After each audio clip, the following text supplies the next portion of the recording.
Good morning, everyone, and welcome to this session on Introduction to Neurodiversity.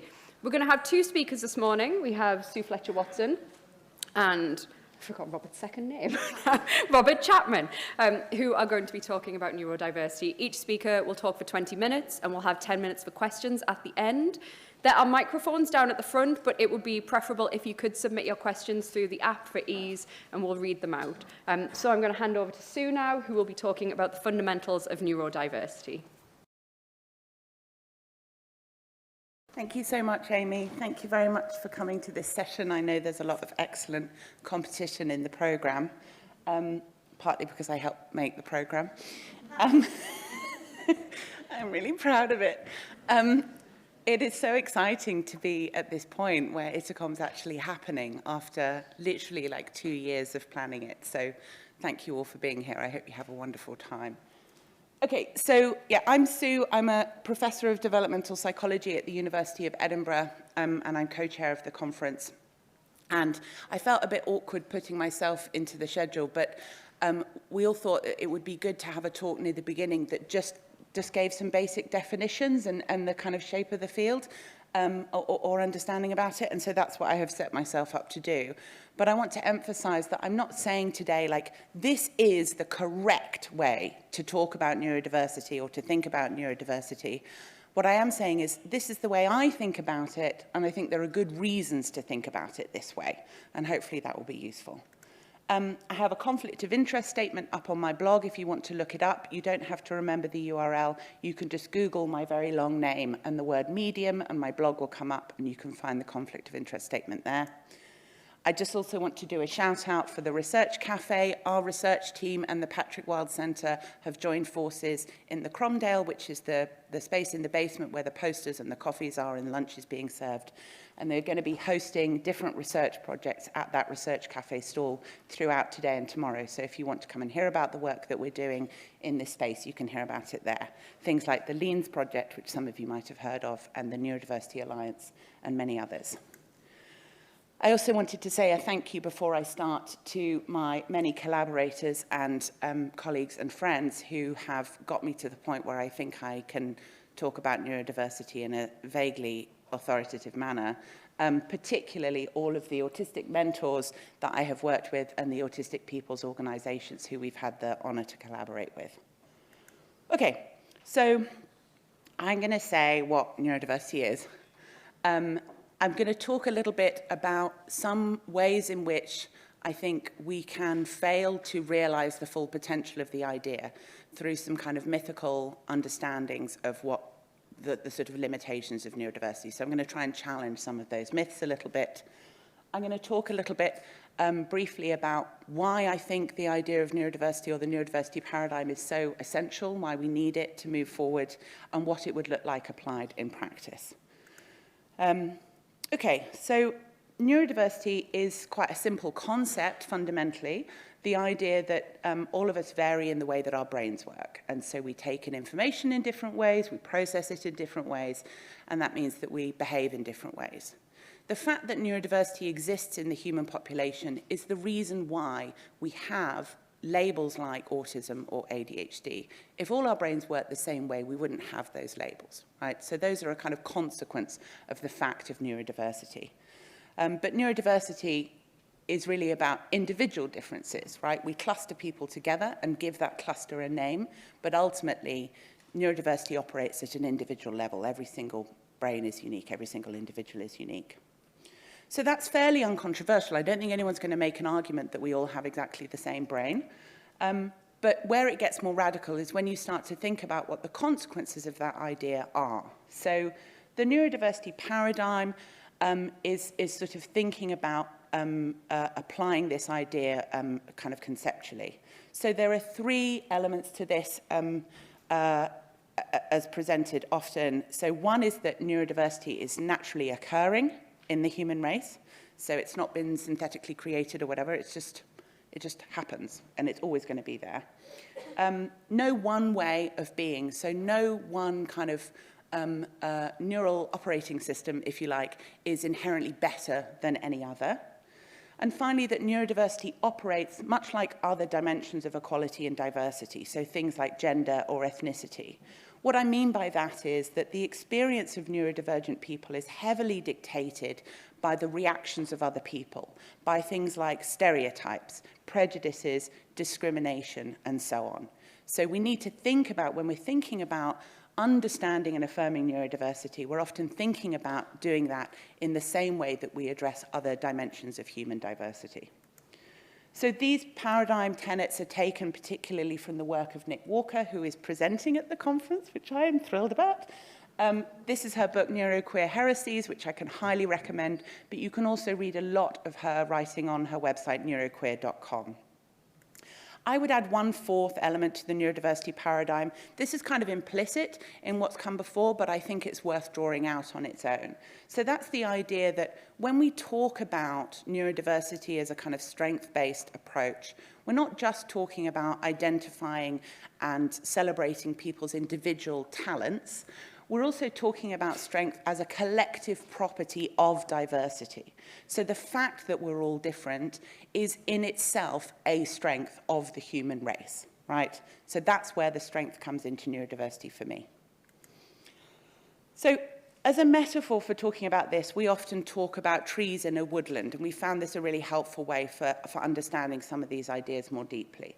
So you can imagine this imaginary kind of woodland. There's 3 different apple trees in this woodland. Most of the trees in the woodland are apple trees, but there's also the odd willow tree, cherry tree, and palm tree. It's quite an eclectic woodland. I'm not sure what part of the world it's in. Okay, so in this woodland, we can see all of those 4 tenets of the neurodiversity paradigm operating. So first, we can see that the variation between trees is naturally occurring, right? It's an inherent property of the biodiversity in that environment. Secondly, we can see that all of the trees have equal value, right? Now, some of those trees might be struggling. If the ground in this woodland is very dry, the willow tree might be having a hard time because it wants to be planted in nice wet soil. Or if it's a very rainy, cloudy part of the world, then the palm tree might be struggling because it wants lots of bright sunshine, right? But we wouldn't say that the willow is an inferior tree or a less good tree than all the many, many apple trees that are doing really, really well in this woodland, right? We wouldn't berate the willow tree for failing to produce apples, right? It has equal value in and of itself as a tree. And whether it's thriving or not is dictated by whether it's in the correct environment for that kind of tree. We can also see something of the kind of majority and minority or divergent status among these trees. So in this woodland, the apple trees are in the majority, and they're all doing really, really well and thriving, and that's why so many of them are growing there. But we can see as well, we've got these individual differences, right? So that individual level of diversity is present. Each apple tree is unique. It's a single apple tree that is distinct from the others. And at the same time, the class of apple trees is a useful class for talking about those trees in the woodland. And finally, we can see the strength that comes from diversity, right? We want to create this rich and varied biome. You could just plant apple trees, right? And have an orchard and make lots of money. If your main focus is making lots of money, you would want all your trees to be identical. You'd want them all to be apple trees so you can sell your apples, right? That's very helpful if you're a capitalist, but that's not the way the human race works. What we really want is this rich and varied biome with all sorts of different kinds of trees being given maximum potential to thrive. Okay. So let's just talk about some kind of myths, and I've illustrated my 4 different myths with memes, helped by my 13-year-old daughter. I hope you enjoy them. Okay, so the first myth is the idea that when we talk about neurodiversity, we're not talking about the whole human race, we're talking about a subset of people who are neurodivergent, or in the context of schools, for example, people talk about neurodiversity as a synonym for additional support needs in school. Right?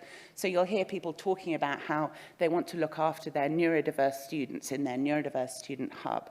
But of course, their entire student body is neurodiverse, right? Everyone in the school. So the risk if we apply neurodiversity to just talk about a subset of a particular community or the whole human race is that, first of all, we just change our vocabulary without really thinking more deeply about changing how and why we do things. And of course, if we just change our vocabulary and nothing else, we're not really changing anything at all. We risk reinforcing stigma because the concept of neurodiversity, because it's inclusive of everyone, challenges some of the previous problems with language that we've used when we talk about inequalities and so on, which serve to divide us into an us and them category. And this happened with the phrase special needs, for example, which was introduced to be a positive way of framing the needs of children in school that were not being met in a kind of standard school environment. But that phrase quickly became attached to the pre-existing stigma that existed, such that special needs, I mean, the word special in any other context is a great word, but it became a kind of playground slur, right, because it was associated with this pre-existing stigma. So if we want to really push back against that stigma, we need a language that is inclusive of everyone and recognizes that we all belong in a category. Some of us are well served by the system as it is, and some of us are not well served by the system as it is, but we all sit in one of these kind of groups. Yeah, so neurotypical people aren't somehow sort of outside neurodiversity, dispassionately observing it from afar, right? We bring our own biases and expectations of how the world works based on how our brains work. I'm neurotypical, I should say.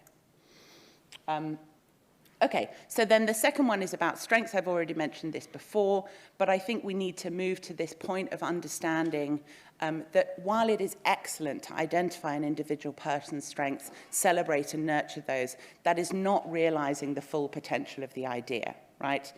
The differences between people are a source of strength. The way that we conceptualize strengths in our society is often inherently capitalist. It's about getting good grades so that in the future you can earn a lot of money and pay a lot of taxes. Actually, if we're thinking about valuing people equally, whether someone has strengths or talents is utterly irrelevant. We all have equal value, regardless what our strengths and talents are. So the risk, if we don't adopt this kind of fully inclusive notion of what we mean when we talk about strengths, is that we put pressure particularly on neurodivergent young people and adults indeed to sort of excel, to somehow compensate for being autistic by also being very good at computer coding or something, right? We risk dividing neurodivergent people into more or less valuable according to whether or not they have these identifiable talents that are considered important in our society, and reinforcing this value system that measures people's worth according to the grades that they get or the salaries that they earn.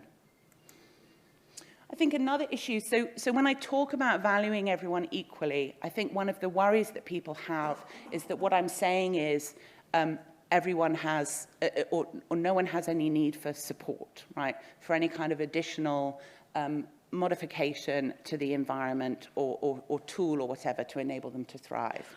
But of course, valuing everyone equally does not mean denying that they have particular support needs, right? We need to hold in mind that neurodiversity is both rights respecting and needs affirming. Otherwise, we risk being fully inclusive, particularly of people who identify as disabled or as having perhaps a mental illness. And we risk equating the idea of value with having minimal support needs. Okay, my final one. When I give talks like this, people always ask me afterwards if neurotypical really exists as a category, right? And it's always neurotypical people who ask me. And no one has ever asked me if autism really exists as a category or ADHD really exists as a category, right? So I don't know if neurotypical exists as a category. It's just a word that we've used to describe a phenomenon that seems to be observable, just as autism is also a word that we use to describe a pattern that we think is observable. What I do think is, regardless of whether neurotypical exists as some kind of real, true thing in the world, I think if we want to tackle inequalities, we need a way to describe the people who are currently benefiting most from the system and thriving most in the system. And neurotypical seems to be a good word for describing those people. And we need to recognize that any objections we might have to that category apply equally to all of the categories that we're talking about, often when we're having conversations about neurodiversity. So otherwise, we risk lacking the language that we need to identify and thereby tackle inequality. we risk centering the neurotypical experience. So I think one of the reasons why neurotypical people doubt that neurotypical exists is because they perceive their experience as rich and detailed and variable and unique, and they're not comfortable with the idea that they could be plopped in a bucket with a whole bunch of other people, right? And we risk supposing that, if we doubt that neurotypical is a real category, then we need to also doubt the reality of some of the other categories that we use in clinical services particularly.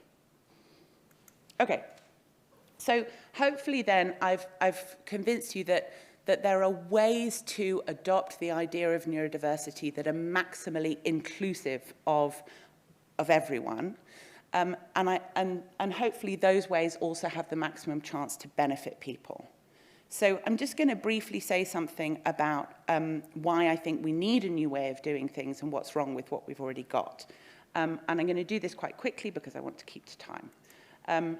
So basically, a lot of our understanding of neurodivergence has been based on core deficit theories, right? These theories that suggest that everyone in a diagnostic group is similar in some simple and fundamental way, and that fundamental similarity is something that is wrong with that person, right? So the theory of mind account of autism is a really great example of this in practice.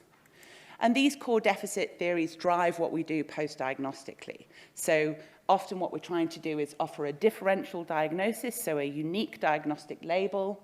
That's then associated with one of these core deficits that then we can target with an intervention and have some sort of normalization outcome. So make that autistic person less autistic, right? To be clear, I don't like this approach.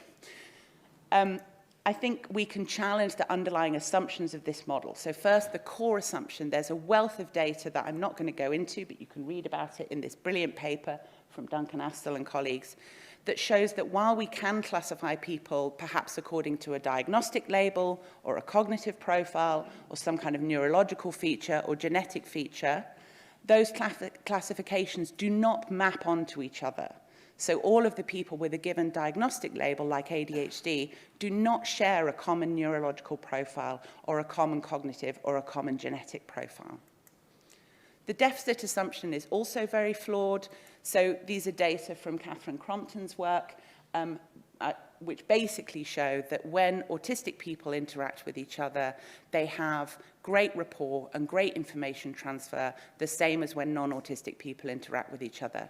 When you have a mixed group, that's the blue line on the graph of alternating autistic and non-autistic people, that's where you get a breakdown in rapport and a breakdown in information transfer. And this is part of a growing body of work inspired by Damien Milton's double empathy problem, which is all pointing to this same idea, that the way that we've classified autism as being inherently defined by a kind of social interactive impairment is deeply, deeply flawed. The social interactive problems exist across that diagnostic boundary or that neurotype boundary when two different kinds of people are trying to successfully interact and struggling a bit with their interaction on both sides. So just to kind of bring this together and think about what this looks like when it's applied, to sum up, I think that our approach for decades to supporting neurodivergent people has been identify via diagnosis, quite often separate, pull out of the classroom, for example, or come to this particular group, and then try and fix something that has been perceived by outsiders to be a problem. The identification process is based on false assumptions about the validity of our diagnostic categories. The separation process reinforces stigma, and the fixing process is often pinned on fundamentally ableist targets. So can you just be a bit more normal, right? Of course, not everyone goes through this experience. There's an alternative model, which is miss, ignore, barely survive. Some people don't get the identification. It's not clear to me if this is worse or better than the alternative, but it's another pathway. So in other words, we do need a better way of supporting people, right? These models are not working. And I think neurodiversity offers a better way to do that. So just to finish, I think the characteristics of a neurodiversity affirmative setting are, first of all, that setting should expect heterogeneity, because neurodiversity is naturally occurring. We need to stop being so startled all the time when kids with autism, ADHD, dyslexia, dyspraxia turn up in our classrooms, right? It needs to reject normalization because no one way of being is better than another. So why are we trying to make people more the same? It needs to fight stigma because neurodiversity operates like other equality and diversity dimensions. In other words, a lot of the challenges faced by neurodivergent people are challenges associated with stigma, discrimination, prejudice, and so on. And this needs to respect and make use of the lived experience that neurodivergent people bring. It needs to capture the strength and diversity that happens when we all come together with our different and unique perspectives on the world and combine those perspectives to make a difference. I've got 7 seconds to say thank you very much. Here's some links and things where you can find more stuff. These slides will go up online after the conference as well. And thank you very much for listening. Oh, yes, thank you. Thanks, Sue. So next up, we have Dr. Robert Chapman, who is going to be talking about neurodiversity and the concept of pathology. And can I just remind you to submit your questions through the app if you do have any for Sue or Robert. Hi, thanks, Amy, and thanks so much, Sue. Just to say thank you for inviting me here. It's a real honour to be here. I think this is a real historic conference, actually, in my view, anyway. And I'm looking forward to the rest of the talks.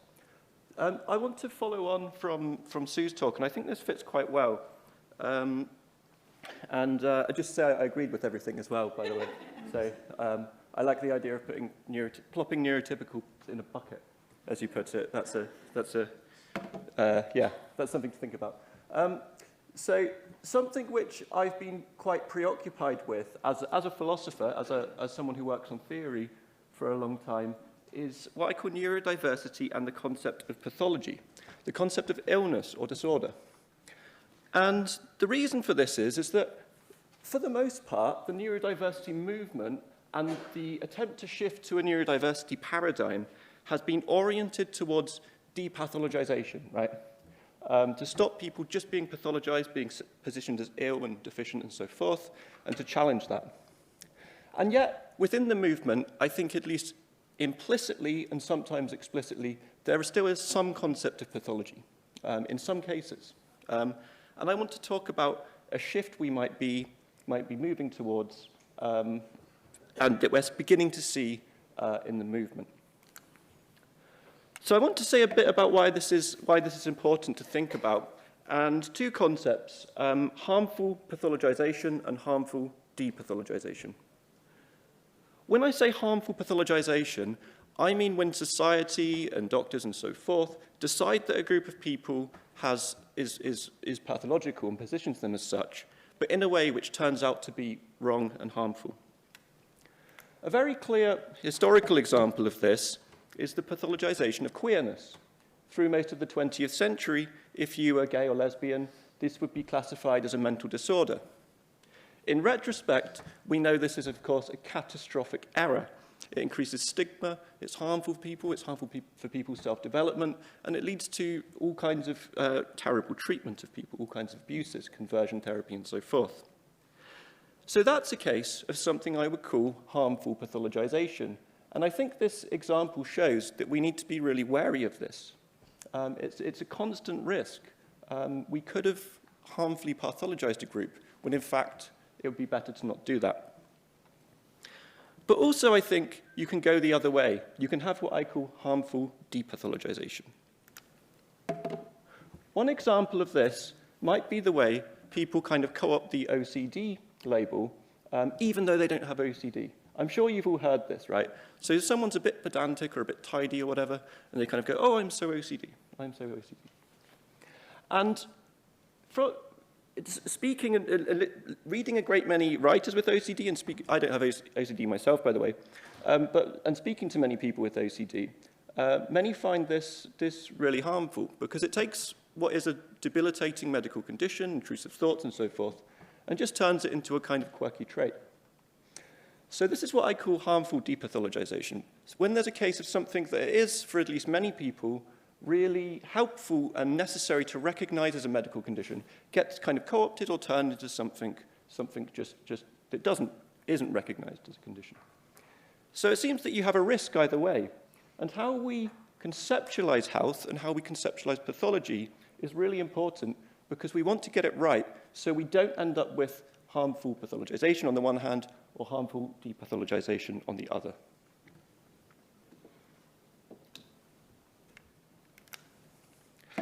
What I want to claim today what I want to look at today is our concepts of health and pathology in 3 stages across human history. Stage 1, this is the traditional and most ancient stage. I call it health as harmony, and that's when health was conceptualized as being in harmony in some sense. I'll say more about that soon. Stage 2 is the dominant stage that we're in now, and that's what I call health as normality. Health is normality, and to be unhealthy is abnormal. And stage 3 doesn't really exist yet, but I think we see kind of hints that we're going towards this way, or at least could go this way, and I think this is something we see happening in the neurodiversity movement among neurodivergent people. So I'm going to say a little bit about all of these in turn. What I call health as harmony goes back to the most ancient medical texts all around the world. Although there were very different views in different times and places, this is something they all tend to share. Going back to the ancient Greeks in 2500 BC, or even further back in the Confucian era in China, people tended to conceptualize health as a matter of harmony, and illness as a matter of imbalance or disharmony. This would either be within the body or within your own mind, or between you and your environment, or between you and your community. Again, there were differences at different times and places, but this was the general orientation. And I think this made a lot more sense at the time. In comparison today, people were living in harmony with nature a lot more, with the seasons and things like this. And lots of these ancient texts are about the weather changing in winter and summer and stuff like that, and how you could expect different conditions, and how you might be in harmony or disharmony with the nature, or within yourself, that your body might be in harmony or disharmony. And on this conception, to heal, a doctor would try to restore balance. They would see you as in some kind of disharmony. Now, while this was really helpful historically, and did bring many advances, by around 1800 it seemed really archaic. And I'm sure you've all seen these kind of things in period dramas and so forth, where these kind of doctors would, if someone was ill, they would get the leeches out and start leeching them, or they would kind of cut them a bit and try and bloodlet them, right? And the thought there was that someone's blood was kind of, there was a lack of balance in their body, and they needed to restore the balance by leeching out some blood. But of course, that didn't really help anyone, or at least very rarely. And often I think it was probably quite harmful too. A nice fact, in 1850, Manchester Royal Infirmary still had used 50,000 leeches a year, by the way. So around this time, people start changing it anyway. And this leads to what I call stage 2, health as normality. You could date this in various places, but I think it emerges around 1830. That's as good a place to date it as any. And I think we're still in this stage now. And around this time, you have a bunch of things happening, but really importantly, you have the emergence of the science of statistics. People are collecting data. People are kind of making aggregates to analyze stuff to improve knowledge in a whole range of fields as well. And around this time, people start beginning to think of health as normality, health as normal functioning. That's to say, it falls within an average for people, perhaps, well, definitely of your species, perhaps of your sex and your age and so forth as well. So health becomes conceptualized as normal functioning. And this is something I think everyone's familiar with, right? So just when you go to the doctor and they check your blood rate, for example, what they're doing is checking whether it falls within the normal range, right? Again, perhaps for someone your age and so forth. And this has been really helpful in all sorts of ways. It's helped our medical understanding progress in loads of ways, along with all sorts of technologies and things like that. It's definitely an improvement on the health as harmony conception. On this conception, health aims for normal functioning. Healing aims for normal functioning. So that's the ideal to return people to. And this, I think, is where you get some problems, and problems that neurodiversity proponents have pointed out. So, among other problems, one thing, and this goes back to what Sue was saying, is that variation is in fact natural. It's ubiquitous. It's everywhere. And once we take this into account, we have to remember that atypicality is not necessarily pathological. You can be atypical, but not necessarily disordered. A second really important thing, pointed out by neurodiversity proponents, among others, is that in practice, which traits end up seeming functional or not is partly, or sometimes quite significantly, determined by the environment. And this is particularly important for humans because we don't just live in some kind of unchanging natural habitat, we live in a social and political world. Our environments are determined by human choices, people who are in charge and so forth, who make the environments in one way or another, which benefit some people and end up excluding others. And because of this, and because our environments have tended to be made to suit people who are more typical and less to suit people who are atypical, we end up with lots of people who are atypical struggling, and then these people become seen as pathological. They get pathologized, right? Because if you're atypical and you're struggling, it's thought, well, that person must have a disorder. In some cases, this is probably right? So Alzheimer's, I think it's pretty clear to me that that is helpful to see as a disorder, but in many other cases, it ends up being really harmful, just like the pathologization of queerness. This is something lots of autistic people have said when it comes to autism. So this ends up being really harmful in a bunch of ways. Something we speak about less is, but I think just as important, is that sometimes you get within this a harmful depathologization of people who fall within the normal range. And when I say that, I mean that people sometimes, because they seem normal, they seem like they're normal functioning, functioning normally, because they do fall within the normal range in some sense, or at least can perform within that, they might have problems that go unrecognized. So you actually might also have harmful non-pathologization or depathologization of people just because they can perform within the norm. So you end up with both those problems on this account. So the concept of neurodiversity, coined by Judy Singer, is a challenge to this, I think. It comes from people who are really harmed by health as normality in this kind of paradigm we're in, pushing back against it. And just briefly to summarize on my understanding, it rejects the very idea of the normal brain or mind. It says, no, this is not a helpful way to think about this. We need a different way. And instead, it takes this more ecological perspective. Minds function much more like an ecosystem. We all work together in different roles, and different people fill different roles and so forth. Mental functioning is much more of a collective thing. As Sue said, the strength of our mental functioning is much more collective than individual. And also it takes into account, because it has this kind of ecological perspective, that whether any mind is currently functioning well or not is determined largely by environment, not just individual ability. Again, so it challenges the health as normality conception. And yet, very importantly, despite challenging that, it doesn't obviously give us a new way of conceptualizing health. I don't think it rejects the concept of health and pathology completely, but it certainly doesn't go back to the harmony conception. It needs to go forward to a different conception, at least to be useful and liberatory to everyone. So I just want to say now a bit, I'm calling this an insider's perspective, and what I mean by that is just my impression from being around the neurodiversity movement for a decade or so, and the impression I've got, at least in general. And feel free to challenge this, by the way, too. So I'm just talking about generalizations here. But for the most part, I think, within the movement, neurodiversity proponents do not reject all medications. For example, ADHD medication, anxiety, depression, and so forth. So there seems to be at least an implicit commitment to, the idea that some medications are certainly useful and necessary.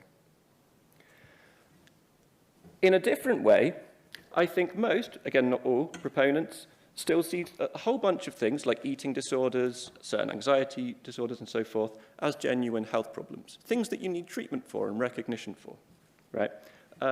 Things which are not just minority differences, but which are also problems that require clinical support.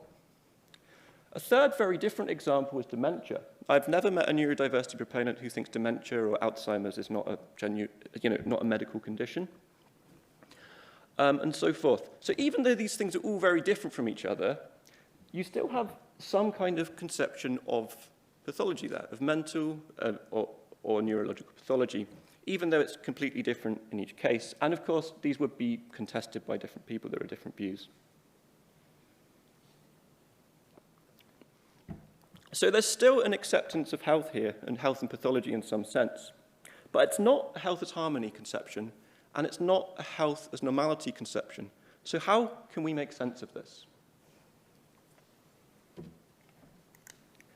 My suggestion is that what we're seeing here is the beginnings, or at least potential, of a third stage, which I call health as democracy. And instead of having one concept that you associate health with, a kind of prepackaged concept like normality or harmony that you can kind of neatly put people in or outside of, it instead shifts to a process account.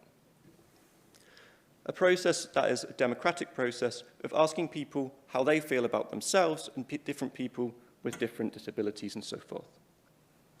And I think this fits really well with the actual theory of neurodiversity.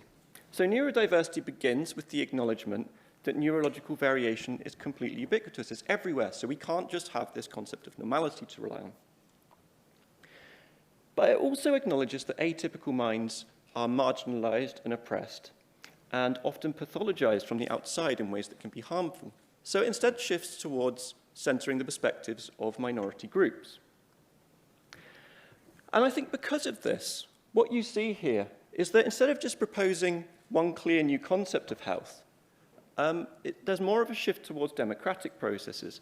And I say this, I mean, at the moment, I think it's implicit. When you're in neurodiversity spaces, and that's to say spaces of neurodiversity advocates, you do see implicit democratic processes. That's to say more acceptance of different people from different minority groups deciding themselves whether they should be counted as having a genuine medical condition which should be treated, or just a minority difference, disabled by society, or some very complex kind of mix of that, or so forth, right? So I think what we're seeing here is actually a shift in practice towards making space for members of neurominorities to represent themselves, and that's in all kinds of ways, but very importantly, including on the question of whether their own traits are deemed healthy or pathological or something else. So that's the shift I think we're beginning to see. So I think this actually is very helpful in relation to the normalcy, health as normalcy concept, and that's because it can avoid this kind of harmful pathologization, harmful depathologization, because it centers the voices of groups more. But at the moment, it's done in quite an ad hoc way. It's just kind of done in a very grassroots and ad hoc way. And I think we might begin to see it being more formalized in the future. And to some extent, this is already happening. So with autism, for example, there's studies in the last 10 years or so where researchers just ask autistic people, how do you like to identify? Do you like to identify as autistic or as having autism spectrum disorder, for instance? So you already see that happening in the research too. Again, that's the commitment to this more democratic approach as I frame it. This raises a bunch of really important questions for the future, and I think these are things that neurodiversity proponents will need to work on more. Firstly, for instance, what form of democracy should this take as it becomes more formalized? There are, of course, lots of different approaches to democracy. First past the post, and proportional representation, representative democracy, and so forth. Secondly, questions such as how should disputes within groups be resolved? What if it turned out, for instance, that half the people with ADHD said it was a medical condition, and half said, no, it's just a minority difference, not a medical condition? How would that be resolved? We need more processes to help there. Very importantly, too, there's more issues we're seeing, I think, relating to representation and intersectionality. What if certain members of a group have kind of intersecting identities, and how are they represented and so forth? What if people can't communicate in a way considered typical, so their voices aren't listened to and so forth? So we need more processes to do that.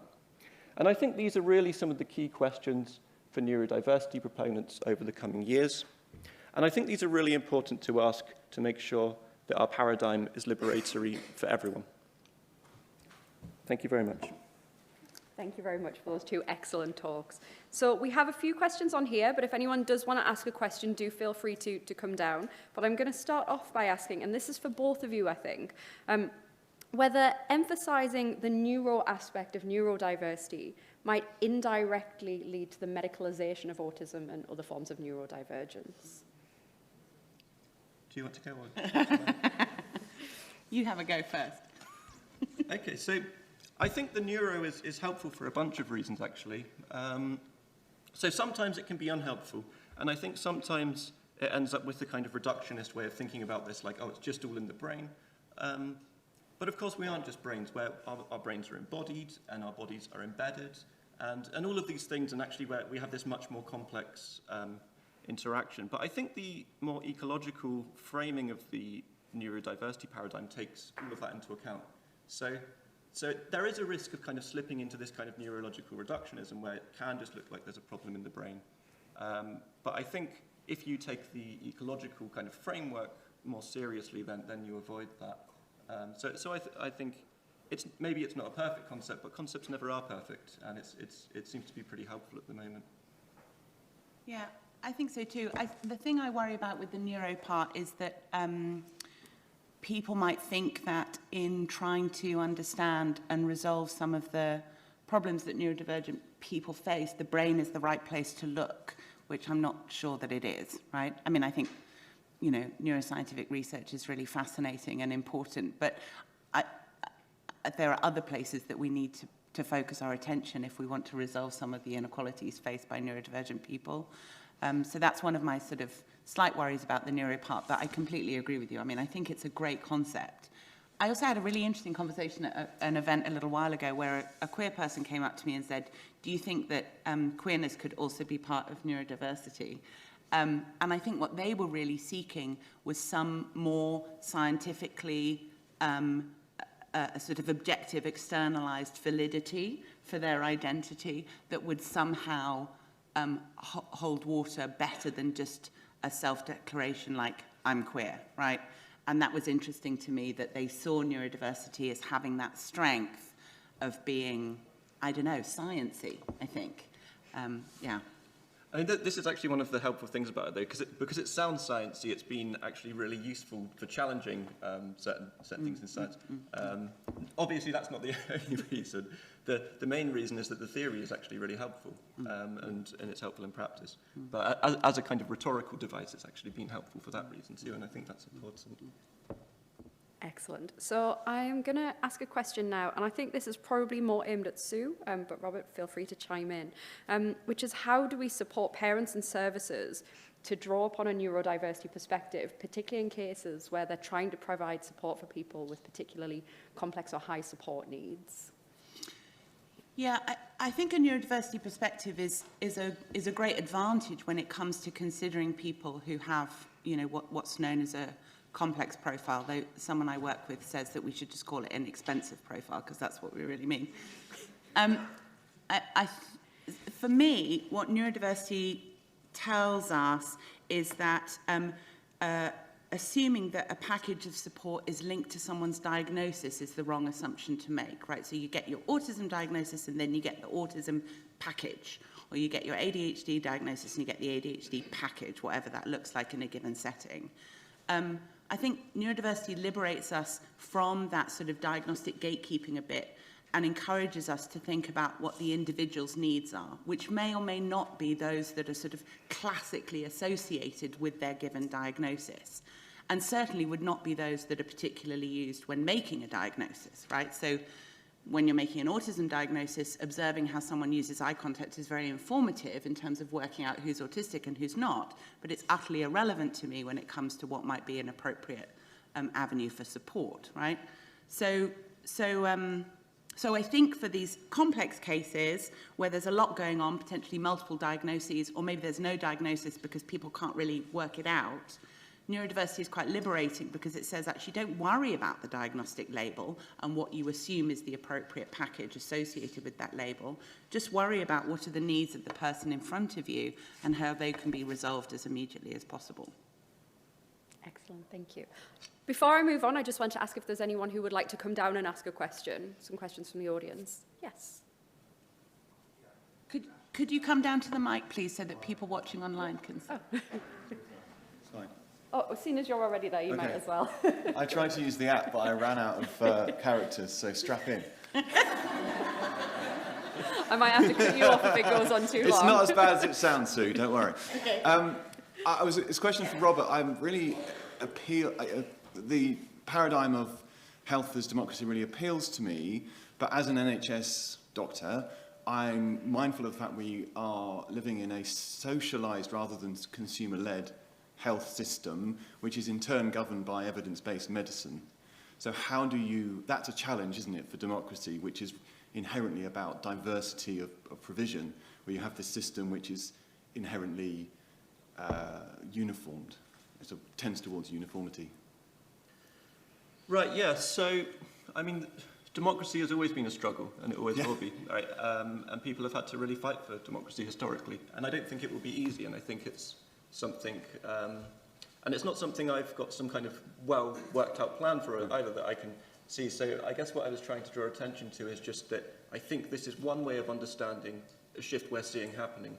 I think we should find more ways to support this and just to recognise this as a potential shift. And exactly how it would work in the NHS and so forth that's a whole other question. One thing I will say is I think we are seeing I mean, what I meant there was about just democracy primarily in terms of what you classify, say, as a disorder or as just a disability, but not a disorder or whatever. That already happens to some extent in ways that affect the NHS. So just for instance, the DSM, the Diagnostic Statistical Manual, in the last edition, members of the Autistic Self-Advocacy Network were part of that process. Now, I don't think it was nearly democratic enough. I think they had a couple of people who were autistic, and then lots of psychiatrists and whoever deciding. So there was only a kind of very partial representation there, but I think we need to massively expand that. But that already has impacted how the NHS works, so we're already seeing that. So I don't think there's any necessary issue there. I think it's just something that we need to support more as it develops. Thank you.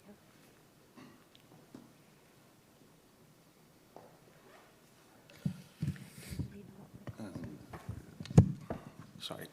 Yes, hi. My question is also about the notion of health as democracy, which I was quite intrigued by. Let's see. Great, I have a mental block.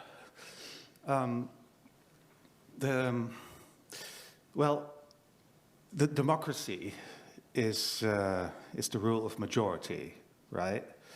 So, but in your talk, you gave health as democracy as you gave the example of people asking individuals, how would you like to identify as an autistic person or as a person with autism? For instance, in other words, do you find your own autism to be pathological or not? But historically in the neurodiversity movement, which started sort of in 1992 with Autism Network International, people who have a pathological view of their own neurodivergence have been substantially excluded, even to the extent of being outright banned from the movement, because the drive to depathologization was so strong. So there have always been neurodivergent people who have felt excluded by this movement because they are not in the majority. So this is, it's the effect of democracy as a majority rule, meaning that the minority loses out. So how do you reconcile the idea with health as democracy with liberation on an individual level? That's my question. Yeah, so 20 seconds. It's a really important question, and as I haven't got long, one thing I'll say is democracy never makes everyone happy, and there will. I'm not saying it will like solve all the problems we have or anything. I don't think that. I do think it's better than the system we've got now, but I don't think we'll ever have a perfect concept of health. I don't think we'll ever have a thing which will make everyone happy. I do think it is more liberatory than just the health as normalcy. But also, of course, within that, we do need, as I said, to include mechanisms to help voices of people who might be, for instance, multiply marginalised and so forth, to be represented, even if they don't fit the majority. But you have that in democracy already. There's a lot of mechanisms in existing democratic theory and policy and so forth that you can draw on to make that happen, I think. Thank you. Thank you. So I'd just like to thank both of our speakers again. If I'm not mistaken, they will be able to see the questions that you've left for them and maybe pick those up a bit later. And we're also going directly into a coffee break now, so if you do want to nab Sue or Robert and ask more questions, please do. Thank you all very much. Thank you, everyone. Thank you, Amy. Thank you.